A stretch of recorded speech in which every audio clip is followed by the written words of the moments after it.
Alrighty, folks, welcome to the Tuesday live stream with John Willis from Special Operations Equipment, Davian McKnight from Weights and Real Estate on TikTok, and he'll talk about some other projects he's working on today. I'm Nicole Sauce from Living Free in Tennessee, and it took a few weeks to put this one together, but I really appreciate you making time to be on here, Davian, and I hope I'm saying your name right. I've never actually...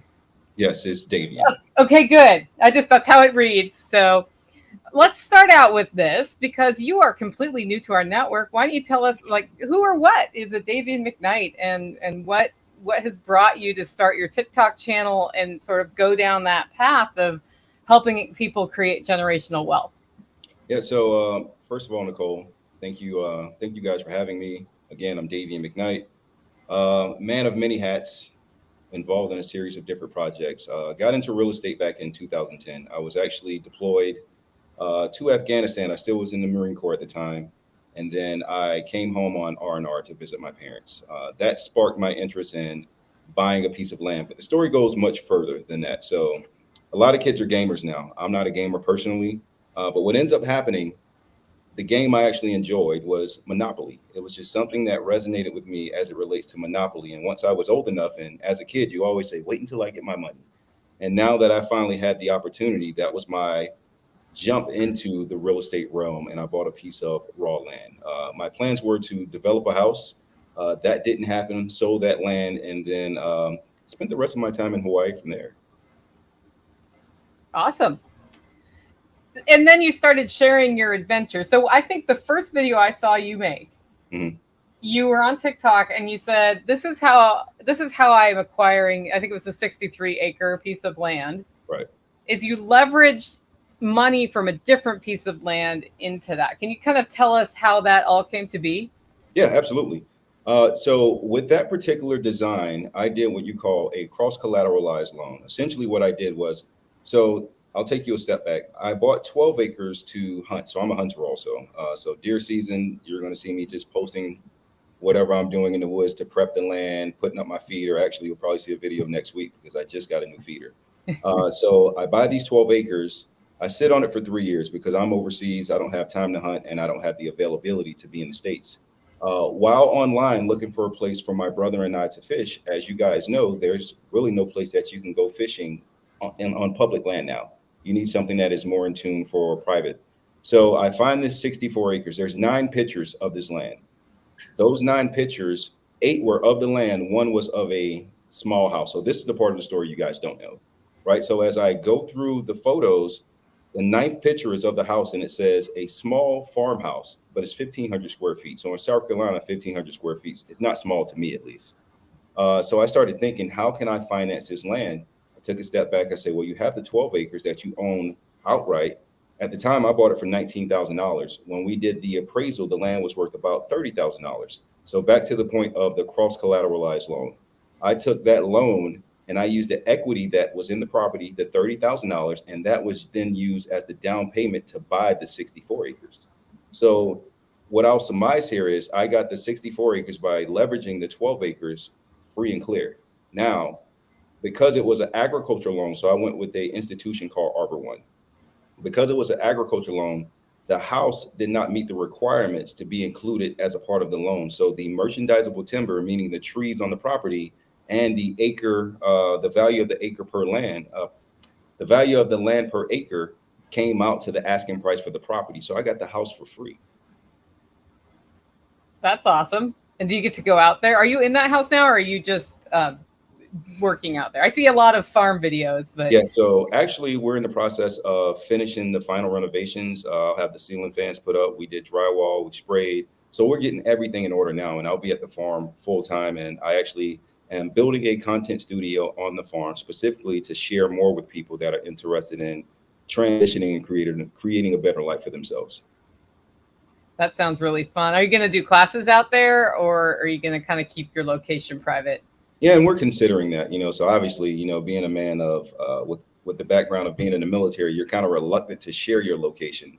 But we're willing to go to other people's location, help them set things up. We have a small footprint for gardening.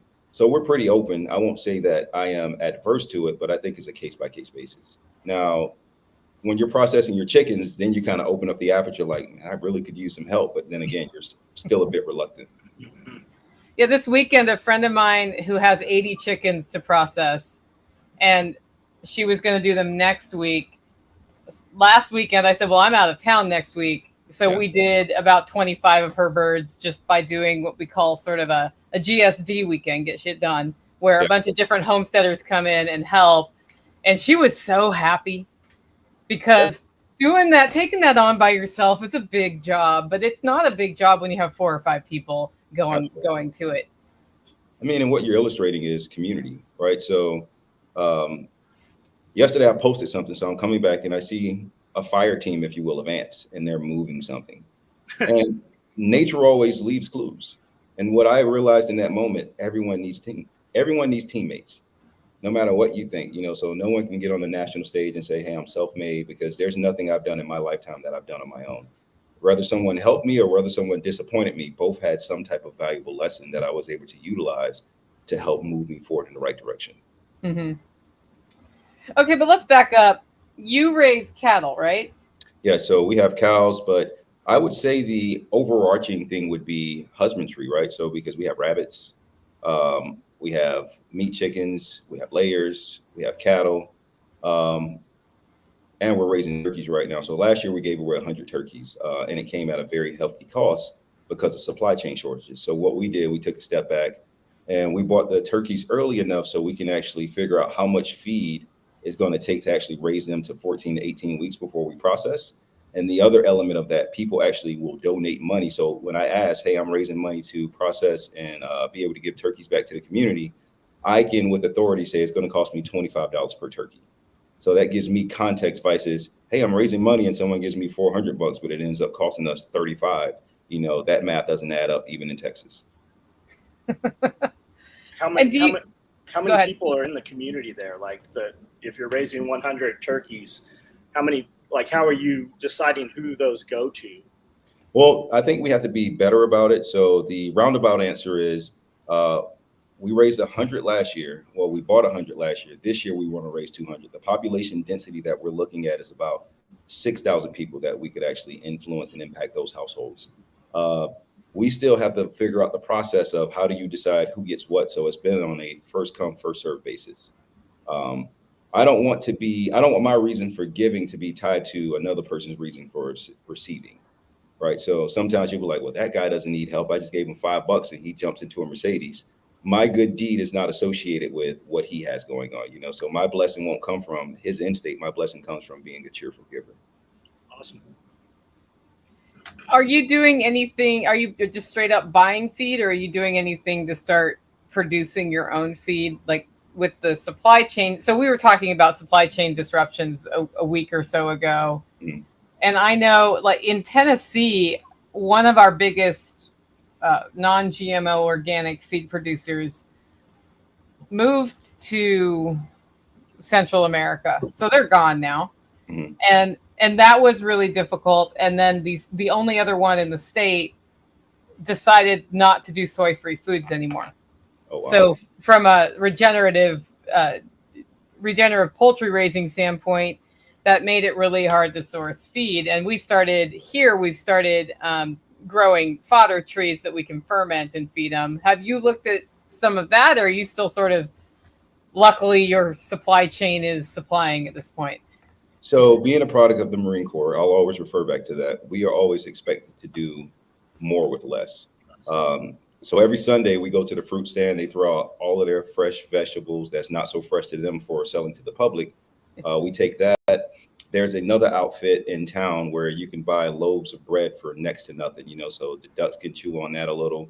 And then sometimes we'll go to the landfill and you'll see people throwing away contraptions. In this instance was a trampoline. So we were able to take that trampoline, put some chicken wire around it. Now I can do a chicken house, and I'm actually moving my birds every day so they get to scratch in new pasture. And the grass looks immaculate as a result because of the fertilization of the grass. So we still do feed, but we're doing supplementation from alternatives that we've looked at and created, saying, okay, well, this isn't cost effective. What else could we be doing? Mm-hmm. And your first year, did you just go full on traditional feed? Yes. And then transition? Yes. Do you And, think that comes with lessons learned. You can watch a million videos. In fact, you probably can go look at how many videos you have saved on Instagram from years ago that you never went back and visited. So once we find something new that someone else is doing, we try to implement it quickly. That way we can hold on to it and figure out how it works and try to provide some type of feedback. Yeah. Tell us about your idea board. I mean, I think this is the perfect time. So with the ideal board, it is an assortment of different things that go on in our mind. And the unfortunate thing is you have so much creativity in what you find out. So there's two types of people in the world when it comes to bringing something to life, right? So you have the integrator and then you have the visionary. Some people are visionary integrators, but oftentimes that's a very small percentage of people, right? So like I'm the visionary, but my buddy Ben may be the person that can integrate and say, okay, this is how we get to the end state. So what John would probably tell you, like you got one guy that writes your con up and you got another group of guys that may execute it because we have different roles and understandings. So on our vision board, we focus on the community garden. We were fortunate enough to find a building that had a dilapidated roof on an acre of commercial land. So we're looking at that as a potential farmers market in the sense of bringing the truck. So there's certain areas you go to where you may see guys on the side of the road selling produce. So what we're doing is working with our local municipality and saying, hey, how can we bring all these guys to one centralized location so they're included? Because based on where you live in that town, you're probably not going to this side of town if you don't have a reason to be there. So now we're giving you more accessibility. So that's one thing that's on the board. Community garden, I'll mention again. We started a seed and reads little library. So we have books about gardening, but we also give out seeds and occasionally we propagate plants to give out as well. So on my board right now, I know I wanted to kind of address with your audience was spin gardening. So small plot intensive farming for people that are starting out for the first time. So we're framing, hey, what can we make content around? And most conversations that I have now is always, hey, this would be a really cool video. And now people are like, that's all you talk about. I said, because I'm doing these things, understanding how do I do them in a manner where I could share with other people and get them insight, because we're all getting something from someone and there are no original ideas. We're all building on something that we've seen somewhere before. Yes. And let's go back. So you have your community garden project. What does that look like? As it stands right now, the way I went about doing this, so if you understand anything about real estate, Class A would be like the best neighborhood you can live in. Class D would be the neighborhood you probably wouldn't want to come in at nighttime. So what we did was we probably were in a class, let's call it a C minus. We're in a C minus neighborhood, and I have 4 houses on the same street, 4 continuous houses. There was one lot that was a little too large for someone staying there. So it was a 2-bedroom house. So we decided to put a fence up and we went to the city and say, hey, we would like to subdivide this lot. The city obliged, and then we told them, hey, we want to start a community garden initiative. And that's how that was born. So now we're able to restore and beautify the community. And as history serves itself, talking with the elders on the street, the same plot where we put the current garden used to be a garden historically. So, being able for them to see that in their lifetime, something when they were kids, be brought back to life going full circle. So I think that was a strong indication of what we were doing was the right thing. But now we're creating the sense of community. So that's the biggest thing. But we're also addressing the shortfalls of food deserts and food insecurity. And that goes back to supply chain. So think about how that could be overtaxed when you add all these other elements. That's cool. Something I think that's fun when you start getting community garden action is people put work in on the community garden and they come out with a basket of food. Right. And then they don't have to go to the store and buy that food, which means they don't have to earn the money it would cost plus about 30% they're paying in taxes. Right. I call that the independence fund. Like you just put a whole bunch of money in your independence fund with a little bit of effort. And community gardens can really get that mindset started in an area, I think, in a great way. Yeah, I agree. And for me, the framework, how I look at it, right? So if I'm a felon, I can't own a firearm. I can't vote.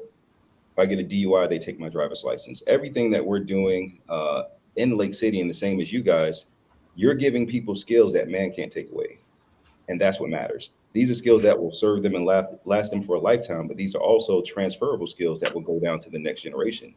So we have less capable people now, and now the people are taking the responsibility to say, I need to learn this. So oftentimes, at least what you see on the internet, people play the blame game. My parents didn't teach me about finances. Okay, at 18, you can say that, but at 35, you didn't teach you about finances. So it's now taking on a different mindset, and the onus and burden is on us to teach ourselves. And that's why we have community.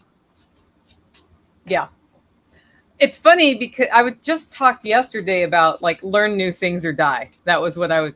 Right. I go on walks in the morning and I have weird cryptic things go through my head. And that's what went through my head. And it wasn't so much like we're doomed to die if we don't learn new things. But when you stop putting the effort into learn new things, that's the same as saying, okay, I'm ready to go now. I'm done with this life.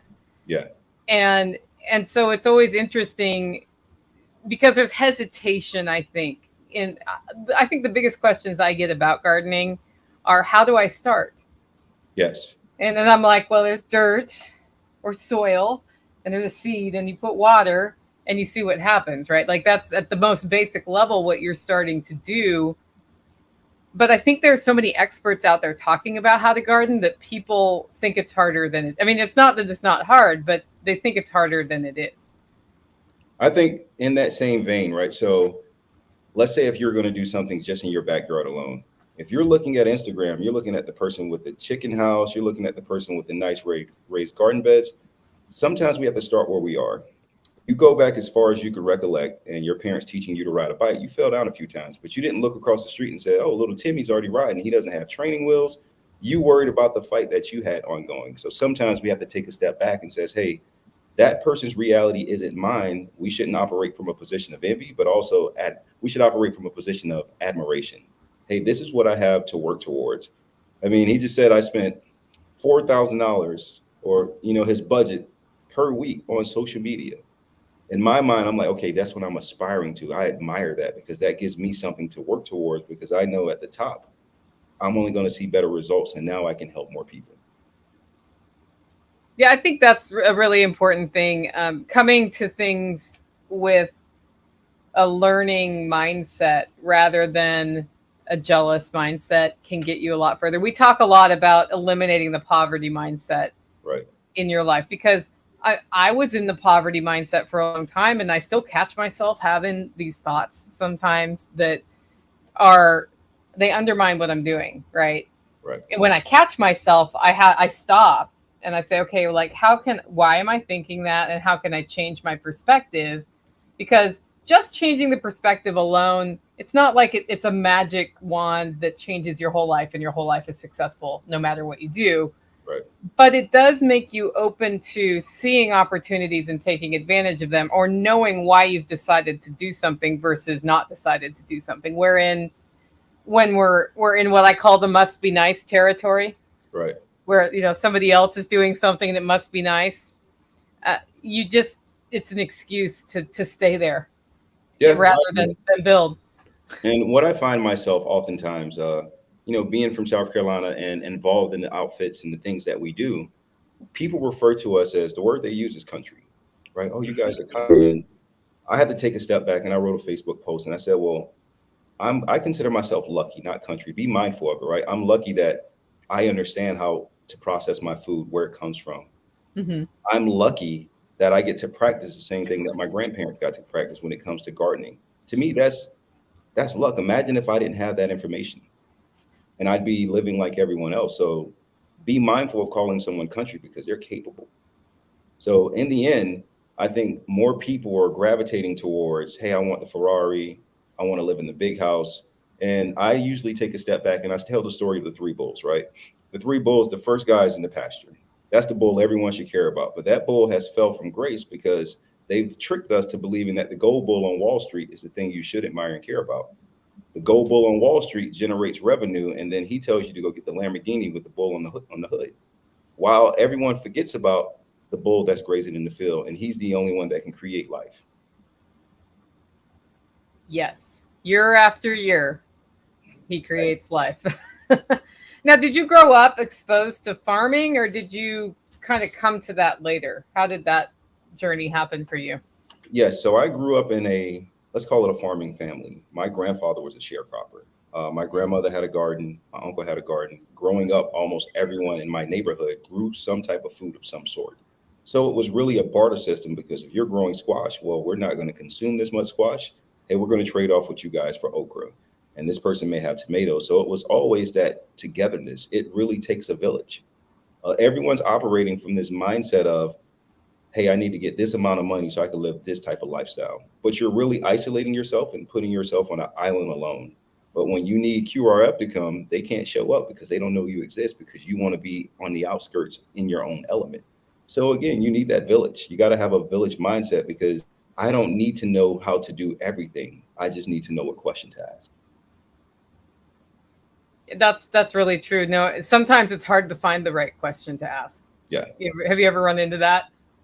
Well, historically, I'm really tapped into utilizing resources. Specifically, I use a lot of artificial intelligence because when you think about machine learning, my aptitude is only as good as the books I read and the things I consume.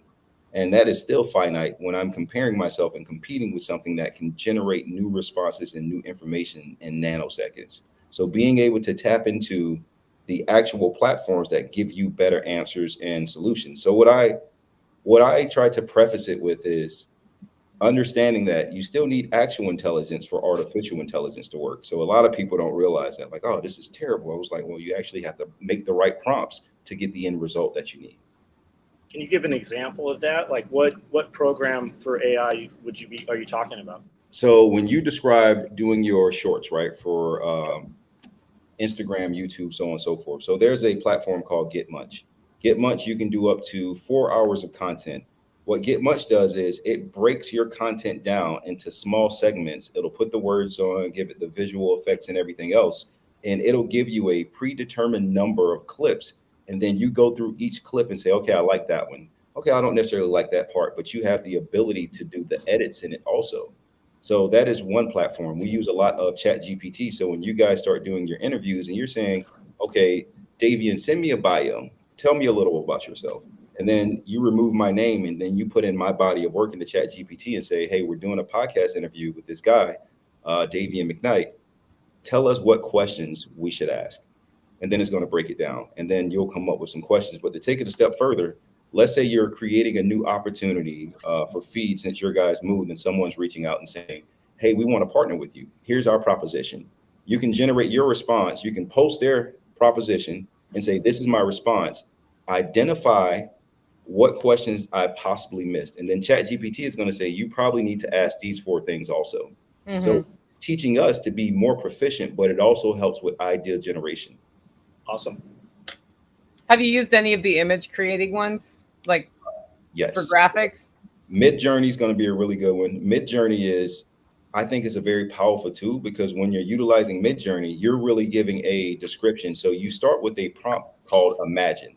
So you're telling that AI imagine, and then you give it very detailed description, and it's going to give you 4 different images to choose from. So one I did, I was playing around with it, and I did Mario wearing a tank top with muscles, playing a ukulele in Hawaii. And if you see the results, you're like, man, this is really cool. Now, the cool thing about it, there is no copyright infringement because you're creating something from your mind. So your prompt won't look like mine and my prompt won't look like yours. So I think that's the power of it when you start utilizing this. And this is really going to disrupt lots of industries. So while AI may dominate in certain spaces, we still need to be efficient at growing our own food. Is that mid like MID? Yes, Midjourney. Yes. Got it. And I'll email you guys over all these links also if you want to share them to a larger audience. Right on. Yep. There's a lot of debate in the networks about AI and its function. And so I always find it fun when somebody says, I'm using this and this is how I am tactically using it every day. Yeah. And I'll take you a step further, right? So let's say you live in rural Georgia and you're saying, hey, I live in this area. You can give me the latitude and longitudes. And you start to break that down further. You say, hey, I'm looking for properties with this particular grade slopes. And if that data is available, it's now helping you make more informed decisions. So like people are pushing away from it, but if it's out now, it's only going to continue to propagate. It's not like the government's going to come out and say, we can't use this because they would have done it with TikTok already. So it's here. Now we need to figure out how do we use it to our advantage, especially when it comes to gardening and everything else. I like it more because unlike Google, Google's based on blue words and ranking. Google's going to tell me, okay, this article states this particular thing. Well, ChatGPT is going to break it down, but it's not making attribution to Davian McKnight, who wrote this particular article. It's just giving me the details. Yeah. I've played with it a little bit, saying, write this in the voice of another person. Yes. To see what it does. And you always have to tell it American English or it throws British words in there. That's the chat. That's my only thing on ChatGPT. You end up with words that we don't use. It also likes to use the word thrilled in my voice, and I don't use that word. So I'm like, don't use the word thrilled, and it's like something else instead. And so what you could do is you could start building your prompts to be personas. So you can say, hey, I'm Nicole Sauce. When we're talking living free in Tennessee, this is how I present myself. And then you can say, hey, we're talking with School of Excellence is more geared towards this. This is how I present myself. So it can respond based on how you're conditioning it to respond based on the persona and personality that you've built out. Mm-hmm. Now, there's parts of it that I understand, like, man, this is it could be scary, but you have to embrace to understand. Everything new is scary, right? And change is scary, but it is here. And I've gone back and forth on AI. At first, when ChatGPT came to our awareness, we were on a live like this, and somebody, like 15 people, were asking us if we used it. Yeah. And it was like that week was the week everybody went out on networks and started asking about it. And so we had somebody on who thought that John and I were going to be completely anti-AI. Yeah. Because my former experience with AI had been it didn't create a very good product. But I thought, okay, open mind, let's listen to this person. And he said, I was really surprised that you were so open to different ways it can be used. Mm. But I think, just like I'm a child of the 80s. And in my school time, we went from computers were something that you conceived of in a giant room to personal computing came into schools. And we had like that little robot you could tell using basic language to walk around. Mm. I think that's where we're at with AI right now. It's going to change. I don't even know how it's going to change things. But I think if I ignore it, that's a problem. When you think about how change is going to come about, think in the sense of augmented reality, virtual reality. So everyone talking about the metaverse. I wasn't too sold on the metaverse. I was like, I don't think I want to be in that space. But when I understand that imagine if you're trying to buy a piece of property, and now I can show you that property from a virtual perspective. I can take you in the woods. I can take you all the way through, and you see it with houses now. So imagine when we integrate that with Google Earth and all these other plugins. Now you're talking, we have the synergy to do things in real time beyond people's beliefs. Yeah. Keep in mind too, the AI that we have, it's not even real AI yet, and it's free. Like that's what they're giving you free. So just imagine where the technology really is. What we're looking at right now is probably 20-year-old technology. Yes. They've just released to the peasants. Yeah, I agree. When you think about most of these concepts, they're all born from military innovation. So that means the government's using this light years before the general public sees it. So if you watch any type of movies that have drones and anything that's futuristic, it is not beyond the realm of possibility. In fact, some of it's already happening. Yep. Yeah. The whole somebody here stateside getting somebody on the other side of the world with a drone. Yeah. Seen a few shows like that, and I thought, wow, hope that never happens to me. But it lends the question of we're so efficient at doing those type of things, yet we have supply chain breakdowns. What is that about? Do we really have supply chain breakdowns though, or No, are those manipulated? And so about a week ago, I was looking into who were the largest landowners. People kept talking about Bill Gates, who's one of the largest farm landowners. The largest family is the Emerson family. So when I started reading into it, one of the seniors of the family spoke about how they started the business. So they started with a sawmill, and they also owned the timberlands, right? So what that created during COVID, they didn't make any more money, but you would hear these CEOs on the calls, like when they do their quarterly calls, they would go through their annual meeting minutes, and they would just talk about how much money they were making because they chose to raise the prices. So not for nothing, people really have to understand that if they decide to go up on price, our dollar's not going to increase. Your employer is not going to pay you more. So how do you bridge the gap? That's where what we're teaching people and showing people, that's where this becomes critical. We've been talking a lot about how to bust inflation because people are freaked out about inflation. Mm. And I think a lot of the efforts people like you are doing and our communities are doing with growing your own food insulates you from the pressure at the grocery store, right? Where yes, your inputs have gone up, but my inputs have not gone up at the scale that grocery store prices have gone up. Yes. You know, a chicken cost me $1 more per bird this year to raise, and I did all conventional food. Not conventional, but I bought food from somebody. I did not do stuff we were sourcing here because I was not ready until now to do that. And the birds themselves cost more, but I was really surprised it was only up $1. Yeah. Versus, at the grocery store, my bills are, when I shop there compared to something similar 2 years ago, are about double. Mm-hmm. Which, I don't buy much at the grocery store, but when I do, apparently it's stuff that's still double. Now, so as it relates to like your feeds and everything you need for your animals, do you have like a farm ID from the Farm Service Agency? I don't. I am a different kind of corporation, so I am tax exempt, but I'm not filing as a farm at this time. Yeah, because we have to be 13 acres in Tennessee. I'm sitting on 10. Okay. And then a buddy I'll push your way, my buddy Ben, I helped him get 37 acres in South Carolina, but he just bought 60 acres in Savannah, Tennessee, and he's going to be looking to partner. He has a few head of cattle, but he's just getting his feet wet on the ground. He's currently in Hawaii right now, so I'll definitely introduce him to you guys just so he can tap in with you. He's a Navy veteran also, and I think trade. Awesome. There's a perma-pasture farm right Billy there. Billy Bond is in the room. I actually hit Billy up earlier and said, hey, you need to check this guy out. Yeah, Savannah is pretty close to where John Willis's is. It's not that far. I think it's a 45-minute drive, so it's a no-brainer. Right. Well, that's awesome. I think you guys have been. Make sure we get him out for Self-Reliance. He can come out anytime, but definitely for Self-Reliance Festival in October. Yeah. We'll have 800 to 1,000 people on the property. We'll have over 60 people speaking and presenting, and we got Joel Salatin will be in, and we're doing a poultry processing and all kinds of stuff going on. Right.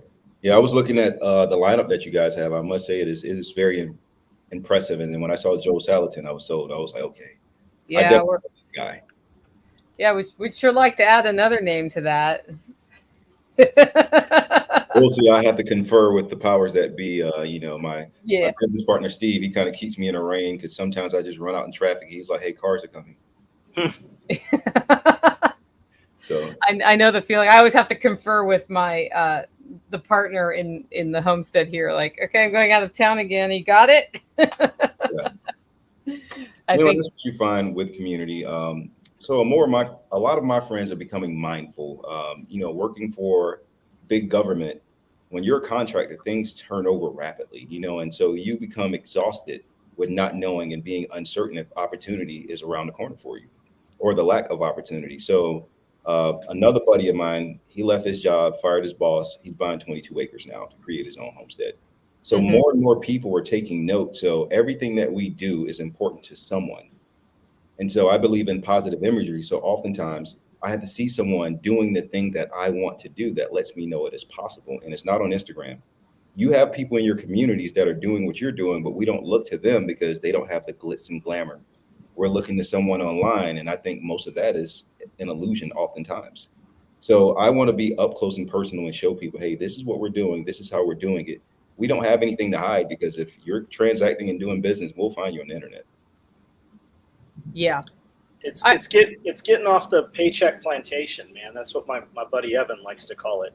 And when you can do that and put your own time and energy into that and your own inputs, then you can create that. And it's like we were talking earlier, it's just building the content. And if you look back in the content, like we bought this property here, it was a gravel pit. There was no topsoil at all. We built it over the years, and we have documentation and a viewable history of that so that you can kind of see that when guys are like, yeah, but you've got 22 inches of topsoil. Well, we didn't, and here's how we did it, and we did it in under 3 years. Yeah. So it's just going back and forth. Well, yeah, it's not the immediate thing that's going to go viral on a social media post.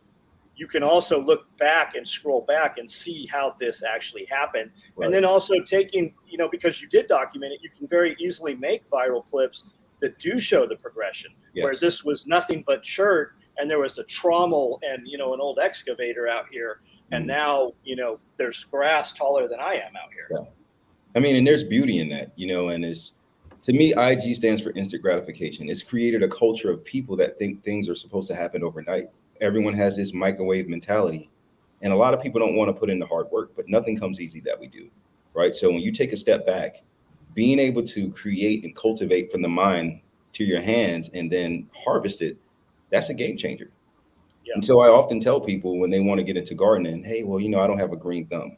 Say, okay, well, let's start with a plant. But what a plant does to me, I think is important, right? So if my plant is thriving, I feel proud about my plant thriving because I'm giving life to something. But if I take a step back and my plant is dying, I think that is the first line indicator to say, hey, well, if I'm neglecting something as simple as, a plant, what am I neglecting in my life? So that may be the first indicator of something that I need to self-evaluate and self-check. Yeah, I was really struck recently by how the small decisions we make each day cumulatively make a much bigger difference than the big decisions we agonize over, like which house to buy or what career path to take. It's those small decisions every day. And that's something we don't talk about a lot. And so it's compounded, right? When we see them launch a space shuttle to the moon, everyone thinks it's a straight glide slope. But people who understand what's going on in the backdrop understands that there's a series of micro calculations that keep that vessel on the right trajectory. So understanding that, what John described, it took 3 years. It took 36 months to go from desolate land to something that is of abundance. Now being able to see that, when I see the time lapse on social media, oh man, that must be nice. I start to have a little envy because I'm not looking at how long it took him. And oftentimes I preface it with people are rewarded in public for what they practice in private. Everything John did was private. When he went public, everyone thinks it was an overnight sensation. And it's like, no, we've been putting in work for some time. We've been researching land for some time. Everything is dedicated upon building that information and going from there so you can make the best informed decisions. At the same time, there's 25 raised beds out here that we add to every year, right? I'm not opposed to somebody. Miracle grows the devil for sure. Grow in it the first year, right? And you're going to suck all the nutrients, and the urea is going to be out of it, and then you can add the compost to it, but it gets somebody actually growing. I think more important is the inaction, right? That's really, this thing is the pacifier. This dilutes you, it pacifies you. It's the instant gratification when you get online and you buy some trash on Amazon every night. When you could take that watermelon you ate, you could take 10 of those seeds, 20 of those seeds, and plant those things every day. And okay, you don't have the time to put in an entire garden on the weekend. You have the time to put in 5 plants every day, right? Yeah. Okra, even if I plant 30 days apart and I've got 100 okra plants out there that I planted 10 in a day, I'm still going to harvest. And once I'm catching those first that I put in, they're still the same size to harvest if I'm going to pickle those okra. There's not an excuse. Like when people overthink things, it's just simply that they didn't stand up and act. And it's almost more important. The guy that does something, even if it's wrong, is going to do more than most people do. Right. Yeah, I totally agree. To that end, it's just inaction is still a decision, right? So people believe, well, if I don't take a action, it's still a decision. The act to not do something will bite you later down the road as well. Yep. Yeah, it's just motion, man. And once you have that motion, you have that momentum, and it's easier to build once you have that momentum. Right. Yeah. I agree. Yeah, inaction is usually a decision that you would not have made had you been told that you had to make a decision. Right. That's yeah. And yeah, we have four rows of green beans here this year. And they were all planted about a week or two apart, and it took 10 minutes per row. Yeah. That's the time investment there. And so when you think about it, I find myself in situations where I want to decompress. Everyone goes through that, right? And the moment I sit on my couch and I'm watching something that is not conducive or beneficial, I have to take a step back, because the person who produced it, the actors, the film crew, they are all operating in the space of passion. Me consuming it does nothing for me. So I get off the couch or I go do something that's going to be productive for me, because they're living in their dream and their purpose. I'm watching it. There's a bit of admiration there. So I take a step back and say, hey, well, how is this getting me closer to where I'm trying to go? Yeah. Is it adding to you or taking away from you? Absolutely. It's like, are you stuck, right? Is it that old Windows 98 just sitting there spinning? Yeah, exactly. Yeah. I'm wondering, John, if your mic moved to a different mic. It didn't. I'm in a major thunderstorm. Oh, okay. I get it now. See, I told you, Davian, we're going to get hit with weather while we're on this, because that's the way that always goes. Yeah, naturally, they probably called it for your area, and that's why he has it in his. Yeah. Well, it actually passed over here without hitting too hard, but yeah. My metal roof, you can probably hear it in the mic when we get the real good rains. Yeah, you'll sleep well at least, so that's a plus. Rain Yeah, Rain County says it's just like paying off debt. Every little bit counts and adds up, and next thing you know, you're debt-free in less time than you expected. Yeah. Little decisions you make about debt every day surprisingly add up. I used to scoff at the Starbucks example of just stop buying Starbucks, and it's a $3 coffee. It's probably a $5 coffee now. Right. And then I did the math. Like, if you buy 30 of those a month, that's almost $100. Yeah, and $100 goes a long way. Times 12 months. Like, it just goes, and then that's $1,200 you could have put towards bad decisions you made when you were younger. Yeah. And for me, it is like, so right now on that 64 acres, 30 is grazable pasture, but I have a small Kubota tractor, right? So instead of me trying to knock out the field using that, I just tapped into a friend. Now, I could have said, hey, I'm going to sell my tractor and buy a 100 horsepower tractor, but that would have been too much cost and burden for me. So instead, I partnered with someone that has a 100 horsepower John Deere. I said, hey, I want to buy a brush cutter. Will you split the cost with me? The brush cutter's $3,000. Yeah. Yes, it cost me $1,500, but I get to use his tractor every month during the growing season, during summer, to cut my field. So that $1,500 investment will serve me for a lifetime, minus putting on new blades and fuel. Yeah, it's really fun seeing a lot of people come up with solutions like that they're based in like relationships and community, because we think we're in it, like we're taught or programmed that we're in this alone. Right. And if you look at what was successful 100 years ago, people were not in it alone. Correct. Families were working together, communities were working together. I have my next door neighbor is in his 80s, and he talked about what they did to process hogs. Mm-hmm. And they'd make the lard, they'd make the cracklins, they'd do all of that, and they would choose 4 pigs to do in a day from different people's farms, come together in a centralized location where they were able to scald and do all of that, and everybody would work on those pigs. Right. And they would do it in one day, and rather than have to do everything by yourself, a couple of people, it was a big thing. And he said it was in the winter. We would process the pigs and we'd do it a few times, and then everybody went home with some of the meat, and that's how we made that work without having heavy equipment, because they didn't really have a lot of heavy equipment when he was doing that as a kid. So yeah, that's amazing. And so when you look to the older generation, the pioneers, and you hear how they did things, and compared to, so my grandfather, when he tilled his field, my father often tells me this, they had a mule and an actual plow.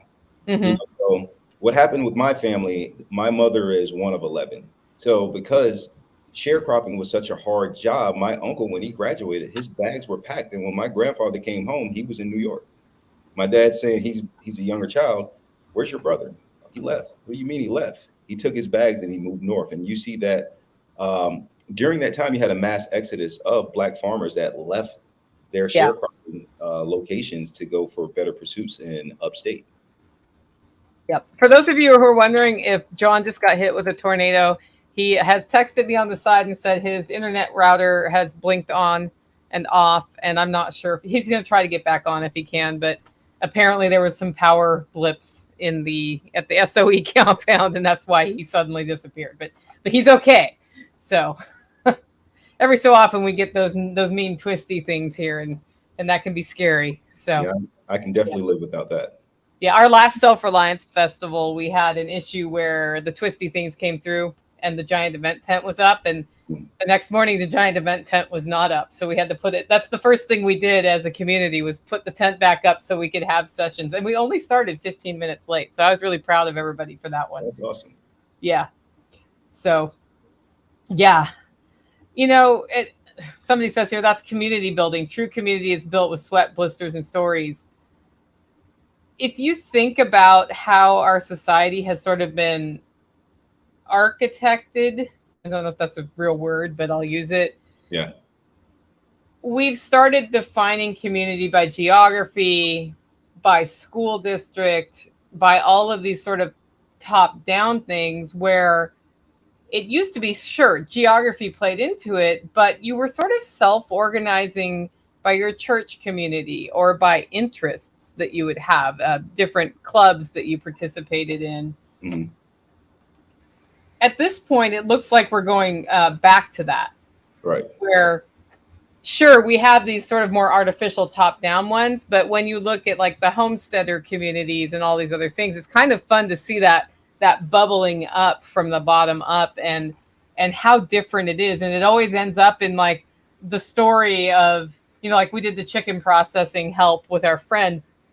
One of those chickens, after it had been dispatched, jumped out of the cone, dead. But you know how they twitch, and was like running. And I said, well, now we know where that phrase comes from. And everybody thought that was funny. But like we have that story now of having seen that happen. And those are the things that we look back on, and that brings us together. Or like the re-erecting of the tent. Like nobody will ever forget Self-Reliance Festival, the time the tent fell down and a whole bunch of people figured out how to put it up.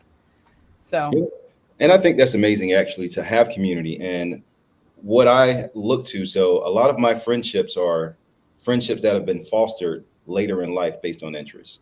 The guys I grew up with, none of them were interested in agriculture, homesteading, anything of the sort.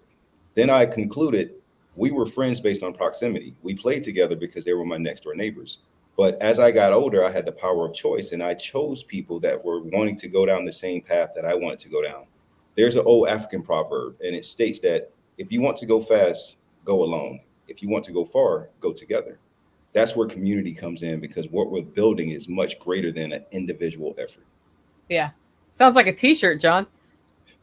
Oh, John went away. So John produces t-shirts. That's one of the things he puts out. And he had one in the last 6 weeks that says, go fast, go alone. And it says, go far, go together. And it's one of my favorite t-shirts that's come out this year. That they've put out, because I wear it. Like I'll wear it when I'm giving a presentation to homesteaders. And I think it's amazing that you do that. So to me, operating in the space of understanding that when you wear a t-shirt, it's an opportunity to make a statement. Like you see my t-shirt, it says God made land. Yeah. Right. So it's a conversation starter, and someone who I normally wouldn't talk to, or they normally wouldn't talk to me. Now we have this thread, this little inkling of an opportunity, and then we see we have way more in common than we normally thought we would have. So I think that is a icebreaker that isn't weird, if you will. That isn't weird. Yeah. Because there are lots of weird ones.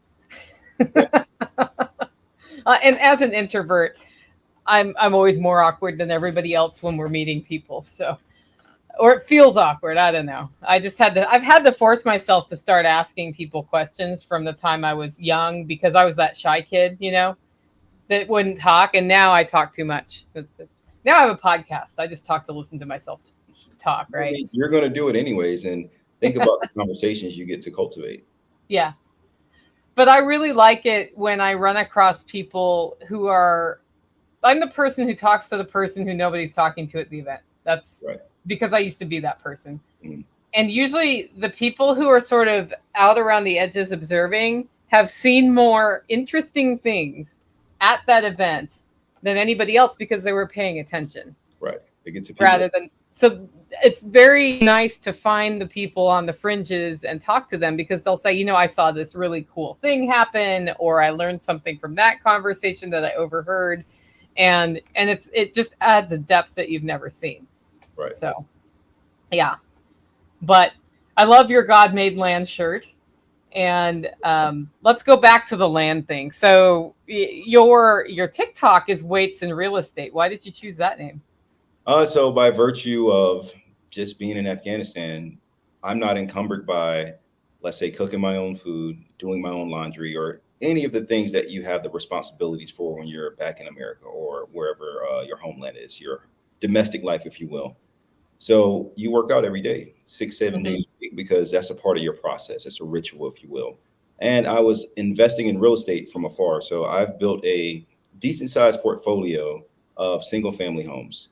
I then transitioned from, actually, I was walking from the embassy in Kabul one day, and I was like, man, this consumes my life. I look at Zillow every morning around the same time while I'm working out. And I was like, I'm going to change my name on Instagram to Lifting Weights in Real Estate. And then on TikTok, the name was too long. So that's why it was Weights in Real Estate. So that's how I ended with the name. And it's just something that I'm passionate about. Like, so every person should own Earth. Like, that should be a thing. Well, no one should own Earth, but since we're in the space, you should own Earth. I think I get what you mean by that. Yeah. You should have your place that you nurture and care for. Right. And I think when we empower people with land ownership, that they're more passionate about taking care of it than when we don't empower people. And something that I've been struggling with, how to help talk to my listeners who do not have land yet or don't have a place yet. They feel very hopeless right now because prices have gone so high since 2020. They feel like they'll never get it done. So let's talk about how people can get it done, even if it looks hard. Well, so from a progressive pathway standpoint, there are various opportunities available to you. Most of the places where people reside, they know the areas very well. So I use this app called Landglide. Landglide is a subscription-based app. It's about $99 a month. What Landglide does is it lets you look up a parcel of land and you can find out who the owner is. So if you notice that this field is overgrown, this field hasn't been cared for, go look and find who the owner is. Once you can figure out who the owner is, you might see an address. Let's say if you're in Tennessee, but that address is in New York, that means that owner may be absentee. And he probably had a land lease to someone else that was farming the land, and that relationship, for whatever reason, has dissipated, right? So how am I able to then reach out to that person via, like, let's say, skip tracing? Skip tracing is the art of finding all the biographical information on the individual. So you start with the mailing address. Skip trace may be able to help you get an email or a phone number. And sometimes you can literally write a handwritten letter, and I've done this before as well. Hey, I'm Davian McKnight. I see you own the parcel at this address or the tax map key. I'm highly interested in buying it, right? So that's one avenue. Now, let's say that conversation actually comes into fruition and we actually start dialogue. Now I can say, hey, are you open to owner financing? What that does is that person now does not have the burden of the tax trigger that will be caused when they purchase that land. So by me paying them over a period of time, predetermined time with a set rate, I now can retain the land and I can start sooner than later. That's one avenue. Land the tax trigger, you mean, is like all of the income at one time in 1 year. Yeah. Correct. And for a lot of these landowners, the land that my buddy is buying, someone bought that land in 1989. And so we went and found the deed and we walked the dog backwards and said, okay, we need to get an understanding. So when we get in this space and we're negotiating, we're understanding what we can ask for, but also understanding the needs of the seller, because the seller's like at the latter part of their life. So they may want that money in a lump sum, or they may pay me over time, because when they put me in the ground, my children will be the ones receiving the benefit of my hard effort and work. So that is one pathway. Tax sales. The unfortunate thing about any place in the world, really, but more specifically America, you can buy land, you can buy it outright, but if you don't pay the taxes, they will put it up for sale. You know, if you don't pay, you can't stay. It's the same. So that's another opportunity. And then thinking about land leasing. So while you may not own the land, you probably can get a long-term lease, and then you start working with the USDA, the Natural Resource Conservation Service, or the Farm Service Agency, and they can help you in some of these spaces as well. We talked about legacy and tradition. So in that same vein, now if you're going into land ownership and you have children, you bring your children into the fold via the 4-H program, which is, for me in South Carolina, is ran by the Clemson Extension. So a lot of people have these resources available to them. They just don't know they exist. Yeah. And there's a few other ways of just being creative. Sometimes it's word of mouth. I don't usually look on the MLS. I'm looking to have conversation, but this goes back to your original statement. Sometimes you just got to get out and talk to people. And if you tell enough people what you do, they'll bring the information to you. I get people sending me mobile homes. I get people sending me lots of land because they understand what I do, because I've made that known. I've made the invisible visible. I think in doing so, now you're creating the synergy and you're putting it out to the universe that, hey, I need to be rewarded. And the universe always rewards those that are seeking to be elevated at the highest power. Yeah, and I think that putting the word out thing is really important. Like in my county, I was at we have a electric and plumbing store that's locally owned, and okay. I was there and talking to somebody about people looking for land, and he said, well, the best pieces of land you're going to find we're going to talk about it in the store. Mm. And if we think you're going to care for the land the way that we want our land cared for, you're more likely to get a sale rather than some random person selling it on the MLS. I mean, I keep my eye on them. I'm really into real estate, by the way, so we share that passion. So I keep my eye on the MLS so I understand the market. And sometimes something comes up that's of interest. But more often than not, I have, like, the pieces of land I've bought in this county have been, somebody tells me they're going to put it for sale. Right. And so then you have that first offer in, or I have agreements with some people for some specific pieces of land I want that I have first dibs. Yeah. And I'll do a fair bid, but when they're ready to sell, I'm first in line. And that makes a huge difference. I think it's important that you emphasize that, right? So think in terms of, there is a cyclical process that happens, right? So I think we just passed the threshold for 8 billion people in the world. That number is only going to grow, and that's going to exacerbate the supply chain. So what you have happening, we start with city centers, right? So you might live in the city, and there might be a segment of people that live in the suburbs. When the city is now overcrowded, suburbia can't be developed any further. They then push out developers. When I say they, push out to rural areas. Now that's the new land acquisition to create the cycle again, right? So now it's going to be city, suburbs. That will last for a few years. That boom will happen. Now we're going back into the same cycle. So eventually land is the one thing you need for everything. I think that's the best way to say it, right? Because without the land, you don't have the California gold rush. Without the land, you don't have the oil booms in Texas. Without the land, you don't have the Wright brothers taking off in Kitty Hawk, North Carolina. So land is the connective tissue to almost everything that we desire to do. And I think when we empower people with ownership of the land, they're motivated to keep it nice or to make it better. Like people like you and me, where, yes. I've actually been rehabilitating a property for 15 years that a master gardener built this where I am now. And then he died in the house. And what happened after him is the person who was here, their garbage was everywhere. Yeah. And so rehabilitating it from that and discovering like what was even underneath all the garbage took a long time. Yeah. And then figuring out the hydrology was the next step. And that took a long time to deal with too. We had some water issues here. Yeah. So, but what's interesting is I would say the first 10 years on this property, it looked okay. Like it got better every year. The last 5 years, it's like it's completely opened up. It's blooming now. Right. But that's 15 years that it's taken just for one piece of land. And I think about like managing hundreds and hundreds of acres. Mm. That's a lot. Yeah. And that's definitely delayed gratification. And to that point, you took ownership of something and then you instilled and implemented the pride of it. How many stores do you actually go to, and when you interact with the employees and you come to the conclusion that this is a absentee owner and someone's running his business to the ground because that person is not physically present? Yeah. We see it happen every single day. Yeah. I had that experience in New York. I was going to Maine last year, stopped to get a coffee at Dunkin' Donuts, actually. very mundane thing to do. Usually I make my coffee on the road, but didn't here.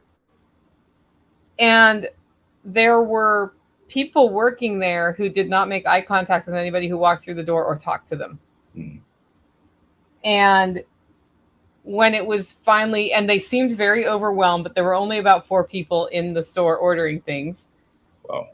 And when it was finally your turn to order, they were very short with you. It still didn't make eye contact and seemed very, like my friend wanted a specific coffee large, and they're like, we can't put that in a large. And he's like, well, can I have 2 smalls and a large cup? And they sold him 2 smalls and then gave him a large cup.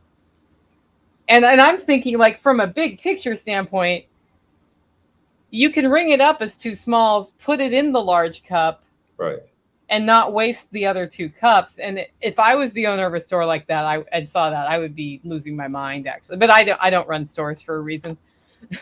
I should not run stores. It's just a lot of people have taken on this mindset of, they pay me enough not to quit, I do enough not to get fired.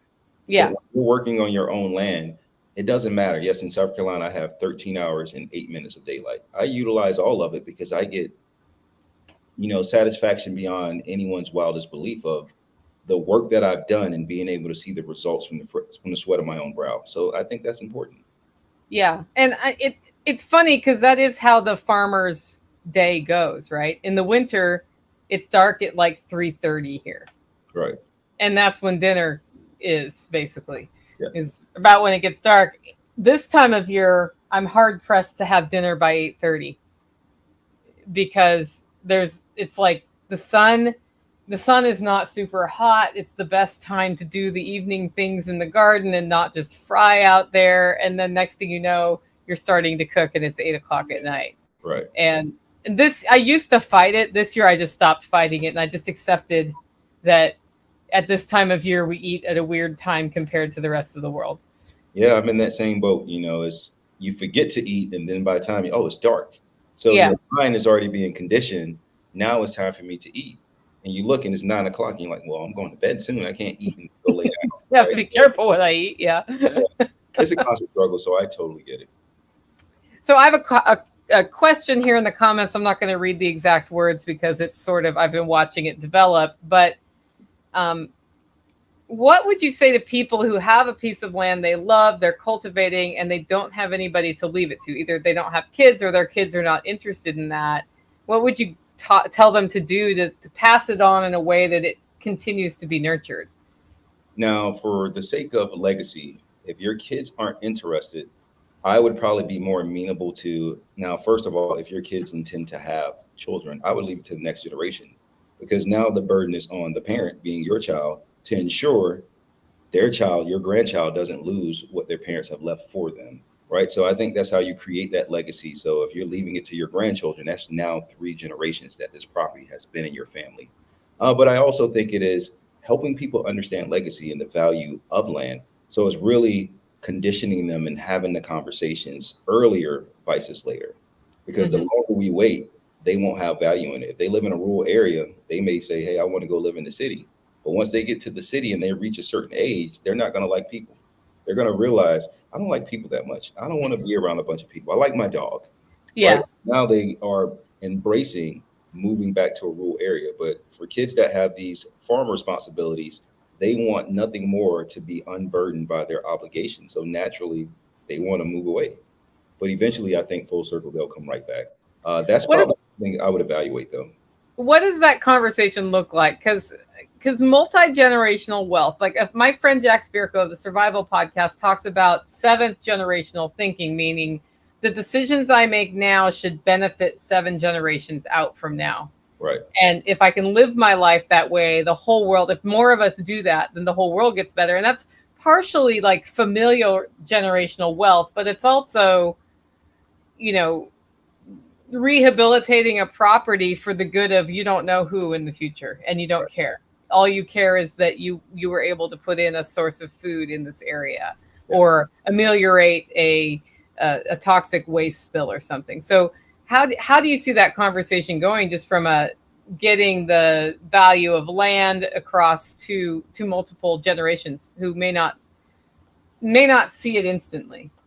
I think it is telling that story of legacy and heritage. So understanding the frameworks of not everyone has this, right? So when you look at this holistically, you look at the largest landowners in America, with the Emerson family being number one. I think they own about 2.7 million acres. Mm-hmm. You see someone that has amassed something of this size. Imagine what that looks like when you have no one to leave it to. So I'll say success is pointless without succession. So think of a marathon or a relay race, if you will. When you're passing that baton from one generation to the next, the elder who's currently carrying the baton is passing it forward. I'm going to hold on to it until I know the person ahead of me is ready to take it. And when they show me that they're ready to take it, I feel comfortable enough to release it. Sometimes it may not be someone in your family. It may be someone else that you have to leave it to. And maybe your children or your nieces or nephew will understand this skipped me because I was not prepared to be in the race. I didn't do the work to take the baton. So that may be your alternative, is passing it to someone, just like you talked about the general store, being in that circle and them understanding if they will care for the land, they can have the land. The example I would give, I have a friend and he's into cars and so on and so forth. And I go to his car show and it's amazing. And while I'm sitting on that bus, this is my oldest childhood friend since 4 years old. I'm sitting on his bus and I buy a domain. I tell him about it like 6 years later. And he says, I've been trying to buy that for 5 years. I say, I own it. And as we have further conversations, he's like a brother to me. Mm-hmm. He says, how much do you want for the domain? I said, I don't want anything. You're my brother. If you want it, I will give it to you. But if you want to buy it, I will sell it in perpetuity. Mm-hmm. So help them understand, I will give it to you because I know you will be a good steward of it. It's not for sale. But if you want to buy it, this is probably the space that we're going to have to embark upon. And he delineate the difference between the two. But I think once we stopped talking past each other, I was able to just gift the domain to him saying, hey, I'll give it to you, but I don't want to sell it to you. But if you want to buy it, these are the terms. Yeah. Yeah. I think that's an interesting approach. And I think that baton analogy is really good. And I plan to steal that from you and use it in the future. Mm-hmm. I hope you don't mind. I'll say I got it from you. But we have, so I'm in a lot of permaculture circles too. And I was out at Paul Wheaton's place in Montana a couple weeks ago, and he has a program called the SKIP program. Mm. And what he's trying to do is attract people who are interested in being in a community or having land and being good stewards of the land, and connect them with people who have land and they're not sure who to pass it to. Right. So it starts by proving that you have the skill and you're willing to work hard. Because there's no way, I don't see a way to do permaculture without working hard. Right. You're going to be shoveling something in the sun. You're going to be, you're going to be doing something that's hard physical labor. And if you don't see it through, then the thing doesn't get done. Right. So he has that filter. And then he has people with land who are interested in somebody who's received the certification coming out. And then like the process is sort of like dating. Like you come out and you hang out on the land for a little while, decide if you're in the same mindset for what that property does, and it goes from there. And I thought that was very astute of him, because I keep hearing from people like Hippocrates' garden here, where it's 900 acres to leave to somebody and nobody to leave it to. Wow. That's a lot of land. Yes. That's a lot of land, and specifically does not want it to be commercially farmed. Right. That's great, because I think the more diverse approaches over time are more resilient and more sustainable for our future. I agree. And to that end, the goal is not to live forever, but to create something that will. That's the real goal. So I think what you're describing is they're identifying the people that can carry it forward for the next generations, because we will have, I'm not trying to be a doomsday scarer by any sense of the imagination, but as the population grows, either we're all becoming vegan, but if we're going to have protein sources of some sort with the development of housing and the shortage of housing, we're going to have more doors, but we're not going to have grazable pastures. So that's what it really comes down to. Yeah. I mean, that's part of, with, I don't know, the food system is a whole nother topic, isn't it? You want to talk about the food system? Hey, absolutely. It's in my lifetime, it has, like, my experience with the commercial food system is the quality has gone way down. Right. I don't know if you've seen that too. Yes. You Absolutely. travel internationally though, right? Yes. And so what you'll find, I'll share a story with you to kind of give you guys preference. So I'm in Dubai. I'm Yeah. on a 5-day holiday is what we call from the program that I was on. So I do the typical Western thing. I go downstairs, I buy a bunch of junk food. Even though I work out 7 days a week, I was like, oh, I can afford to do so. And so I get back up to my Airbnb and I take out my currency converter calculator and I calculate how much I spent on junk food. I probably had a few bags of chips, some candy, some soft drinks, just straight trash. Yeah. It was about $75, and just something inside of me said, there's no way I could pay for this. Yes, I have the money to do so, but there's no way I can consciously spend this much. This is more than junk food at the movies. So I go Right. back downstairs and I talk to the shop owner. I say, hey, well, can I exchange this? And he says, well, I can't give you the money back, but you can exchange it for anything in likeness. So I ended up getting eggs, fresh produce. And by the time I left the space, I had enough food to eat for 5 days. And I ended up leaving about $25 at the store. So Yeah. I share that story to give you guys frame of reference to understand. In foreign countries, specifically the Middle East, junk food is a luxury. Yes. So it has a luxury tax. In America, we have luxury taxes on yachts and foreign cars. But in their countries, they have a luxury tax on junk food. Every place you go to their souks. There's fresh produce, there's fresh nuts. Everyone is selling something, but what they're selling is not the stuff that we consume in our country. Yeah. So I've traveled a lot more in Europe and Asia. Mhm. And I had an experience in about 2004 Okay. where I went to Germany and I was there for 10 days. And I either ate at restaurants or I would walk to the farmer market, buy things and cook them where I was staying. And I came home 15 pounds lighter in 10 days, first of all. And I felt good. And I went and I bought the most expensive organic grass-fed steak I could get at, I mean, not with intention, but I just wanted a high quality thing at a store in Portland, Oregon, where all the hippies shop. And I cooked it and it made me sick. I believe it.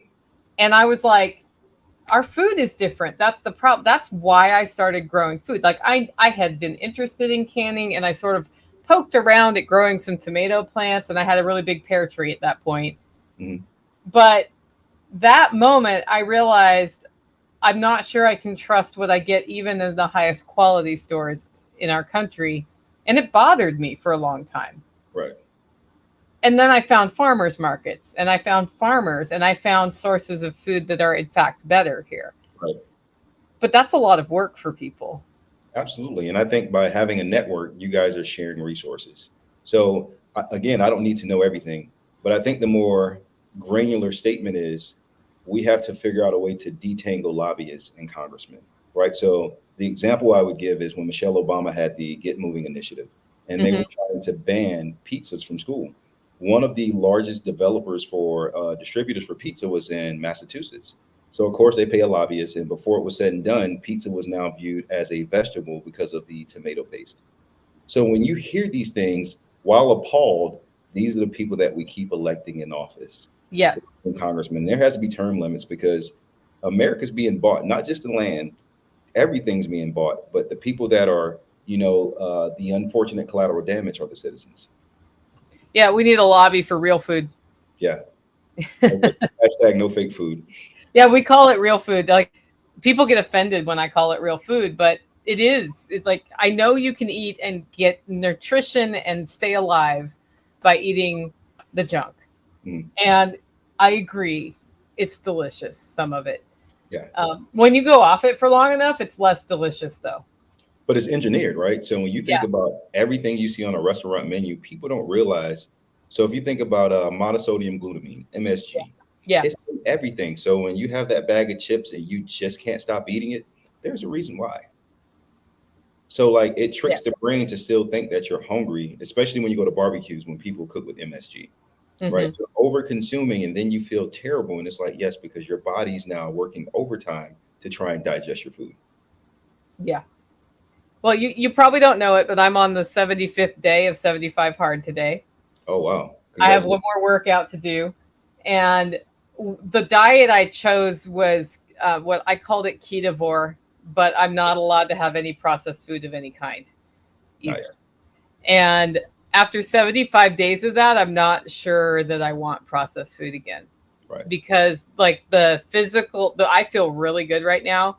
And we've had flus come through and I haven't gotten sick, and like a whole bunch of benefit, I think.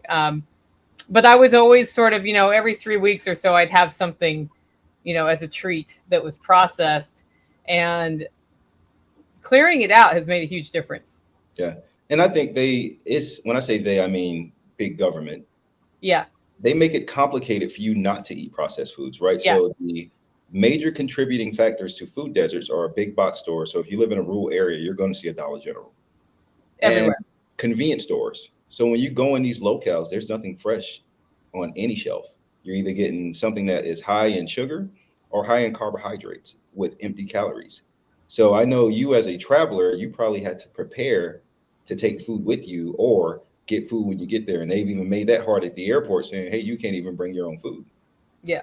So they see that we're becoming more mindful, but hey, we're going to set these rules in place and we're just going to disrupt. So if you really want to do this, you're going to have to try it very hard. Yeah, I have a freeze dryer and I freeze dried meals, and that's what I've been doing to travel for the last 75 days. Like in Montana, I had all my meals with me just in case I couldn't find what I needed. And it turned out where I was staying, I mean, at Paul Wheaton's, they feed mostly vegan, vegetarian, which is high carb, which was the opposite of what I was trying to do. And I knew that. So I had access to vegetables there that were fresh, which was great. But the meat part of my diet was not. And so I just had bags of chili, just meat-based chili that I could add water to and eat. And it was great. The food I felt great the whole time. I had no temptation, but there was no grocery store within 30 miles of that place. Right. Montana's an interesting place, but what you'll see is they don't have the commercialization of big stores. All restaurants are mom and pops. So I go to Montana every year. I have a friend out there. Oh, sweet. Yeah. Well, I didn't find it. I mean, I was glad that I had brought my food because I was like, I'm not driving 50 miles just to buy food. Yeah, I totally get it. And so it becomes a challenge. Sometimes we capitulate to the circumstances, like, oh, well, I guess I'll just eat from McDonald's or whatever the case may be. But what you find is your body's working much harder to try to break down that food because it's real food. Yeah. And I think McDonald's is a great one. When I was a kid, I was born in the 70s. So like in the late 70s, early 80s, I feel like the food was better there than it is now. I don't have any data on that. So it just seems like it wasn't as hard on us. And I know like now I couldn't even conceive of ordering something at McDonald's at this point. Like I don't judge anybody for doing it, but I just know that would wreck me for a week or two. I would tell you that you are not incorrect. So if you ever seen the movie The Founder, where they talk about Ray Kroc, so obviously the McDonald's was founded by the McDonald's brothers. Right. They were huge on using fresh ingredients. And then in comes a guy who has a sharp mind and, an ambition to make $1. So he starts saying, hey, let's start supplementing things. So as it's said and done, the Kroc family is billionaires multiple times over, but no one knows about the McDonald's and how they lost everything. Yeah, I saw that movie. Yeah. So it's a good movie to understand the context and framework of the spaces that we're in and like how the evil empire takes over. Yeah, well, and that's part of the motivation. Although I think as people become more aware of how food impacts their health, they're starting to demand better options. And and food deserts are an issue. It's I think what you're doing with let's get back to this. What you're doing with the community garden is a really great solution to that, where people are not only involved in fostering it and developing those skills, but they're solving a problem in their community too. Right. And so what we did was we kind of developed a plan. We started building the garden, and then we built a presentation to go to city council for a council meeting. We presented the top-notch community garden to city council. They took a liking to it, and we helped them understand, hey, we want to propagate this in every neighborhood. And so they gave us 2 other parcels of land that we could utilize. So now we're taking that philosophy and we're getting more people to buy in. And once we start putting this in everyone's community, now we talk about, the realms of positive peer pressure. So now we're going to say, hey, well, who has the best tomatoes? Who has the best squash? Who has the best okra? So now you're incentivizing people to take pride because you're creating something that is arbitrary, a prize, right, if you will, for doing something that they should inherently want to do for themselves anyways. Mm-hmm. So it's that participation trophy, if you will. So tell us about your community garden. Like, what if people hear this and want to help out? Is there a way to donate or any way to be involved? Right now, we are revisiting the framework. So it has been a bit overwhelming, mostly because every time we're out there, people, hey, when's this ready? When's that ready? So we actually have a resource center that gives out food baskets every Tuesday.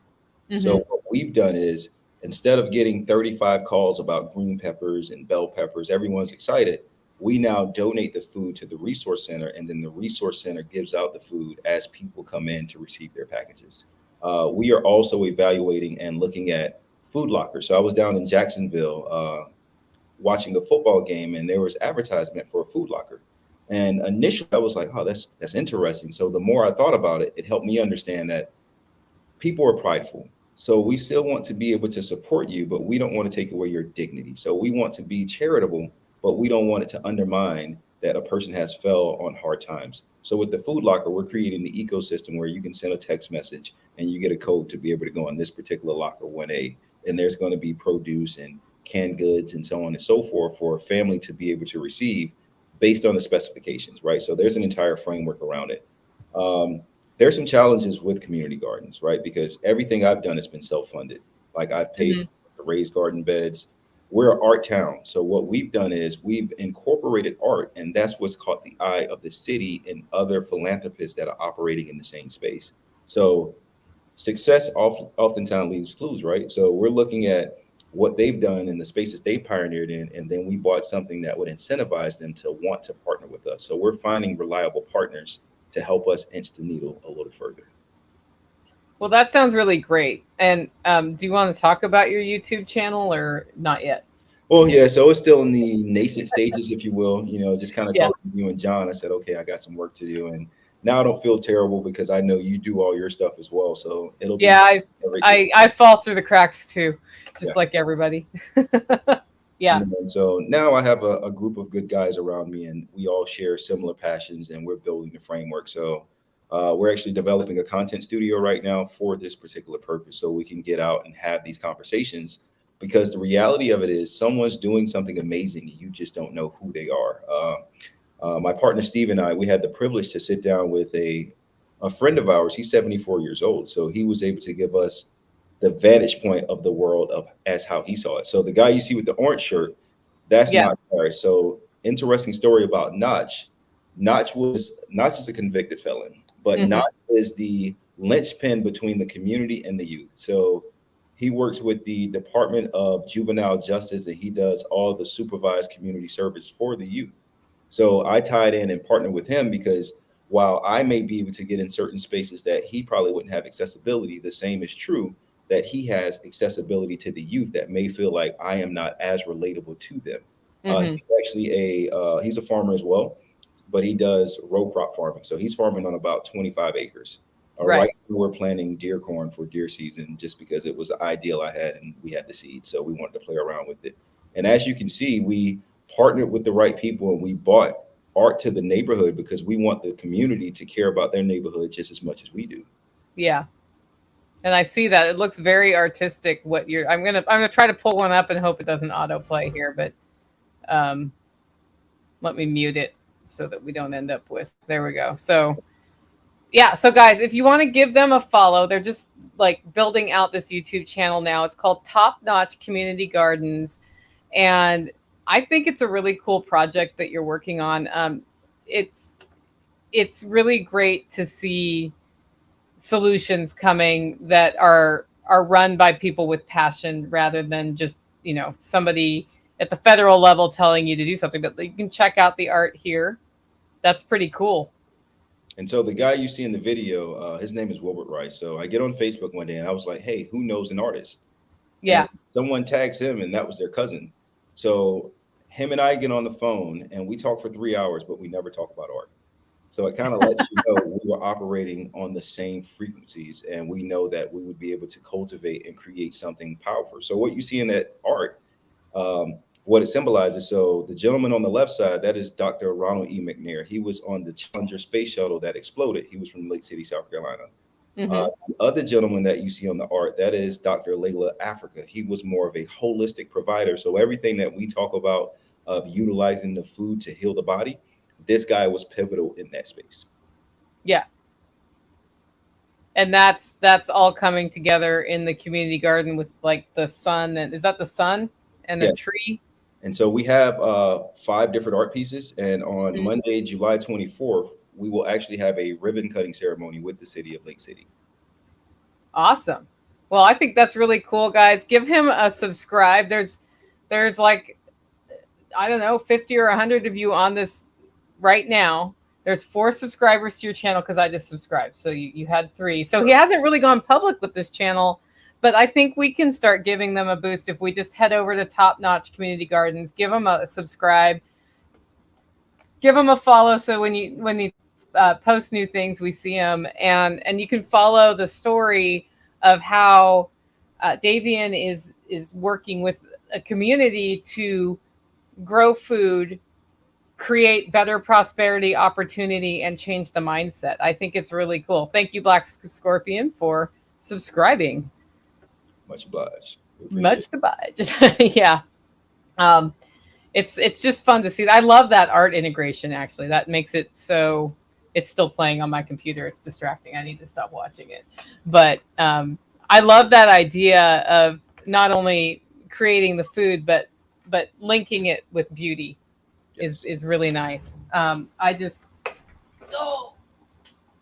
think am I back? I just hit the off button for all of my electronics, so I may have did my audio stop or not? No, you were still running. Okay, good. Yeah, I could not hear you all of a sudden, so that all went there. Great. Well, we're a little bit we're at an hour and a half now, so let's wrap up. Why don't you give us some final thoughts, promote anything you want to promote, and we'll say goodbye for now. Hopefully you'll be back on. Yeah, so again, thank you for having me on. You guys can find us on TikTok. You can find us on YouTube. YouTube, as you guys know, Top Notch Community Gardens. And we're building out different platforms. So I would encourage all you guys, no matter where you are on your journey, everything is propagated over a period of time. If you plant a seed, the seed doesn't just sprout overnight. So be mindful of that and know what you do today, the fruits of your labor will pay off in the future. The quote I will leave you guys with: a wise man plants a tree whose shade he'll never sit in. And that's understanding the future and the people that will come behind you. And that's all I have. Again, thank you so much. And we greatly appreciate you having us. Yes, thank you for making time. I really appreciate you jumping on live stream, guys. Don't forget to follow the YouTube channel, Top Notch Community Gardens, and Weights and Real Estate on TikTok. He puts out some pretty cool shorts. I know the problem with TikTok and me is that once I start watching the videos, suddenly an hour is gone. So I have to be very careful. Know the feeling. But I've enjoyed it. And also, if you're interested in heading out to develop some community this fall, October 14th and 15th, we do have Self-Reliance Festival coming up. You can find out more information at selfreliancefestival.com. We're going to be rolling out another whole bunch of speakers this week. So keep your eye on your inboxes and keep your eye on the site. I have some pretty fun ones coming this week. We'll see you next week with another fun interview. All right, perfect. You guys take care.